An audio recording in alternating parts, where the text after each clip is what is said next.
বেগম, মই অষ্টম শ্ৰেণীৰ ছাত্ৰী। মই গৰিষ্ঠ ছোৱালী উচ্চ মাধ্যমিক বিদ্যালয়ত পঢ়ো। নমস্কাৰ, মই গৰিষ্ঠ ছোৱালী উচ্চ মাধ্যমিক বিদ্যালয়ৰ ছাত্ৰী অষ্টম শ্ৰেণীত পঢ়ো। মোৰ নাম চেনাচি আছে। নমস্কাৰ, মোৰ নাম চেনাচি। মই গৰিষ্ঠ ছোৱালী উচ্চ মাধ্যমিক বিদ্যালয়ত পঢ়ো। নমস্কাৰ, মোৰ নাম চেনাচি। মই গৰিষ্ঠ ছোৱালী উচ্চ মাধ্যমিক বিদ্যালয়ৰ অষ্টম শ্ৰেণীৰ ছাত্ৰী। আমি সকলোৱে জানো বৰ্তমান যুগত প্লাষ্টিকৰ ব্যৱহাৰ অধিক পৰিমাণে হৈছে। প্লাষ্টিকবোৰ য'তে ত'তে পেলোৱাৰ বাবে নলা-নৰ্দমাবোৰ বন্ধ হৈছে, ফলত কৃত্ৰিম বানপানীৰ সৃষ্টি হৈছে আৰু পৰিৱেশ প্ৰদূষণ হৈছে। আমি প্ৰকৃতিক ৰক্ষা কৰিবৰ বাবে প্লাষ্টিকবোৰ বৰ্জন কৰিব লাগিব। আমি প্লাষ্টিকবোৰ বৰ্জন কৰিবৰ বাবে আমি প্লাষ্টিকৰ বিচনী ব্যৱহাৰ নকৰি আমি নিজে হাতেৰে সজা বিচনী ব্যৱহাৰ কৰিব পাৰোঁ।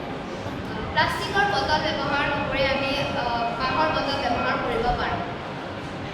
আমি প্লাষ্টিকৰ বেগ ব্যৱহাৰ নকৰি আমি জোতৰ বেগ ব্যৱহাৰ কৰিব পাৰোঁ। লগতে আমি প্লাষ্টিকৰ মানি বেগ ব্যৱহাৰ নকৰি আমি হাতেৰে সজা মানি বেগ ব্যৱহাৰ কৰিব পাৰোঁ। আমি ষ্টুডেণ্ট হিচাপে এই সম্বন্ধে সজাগ হওঁ।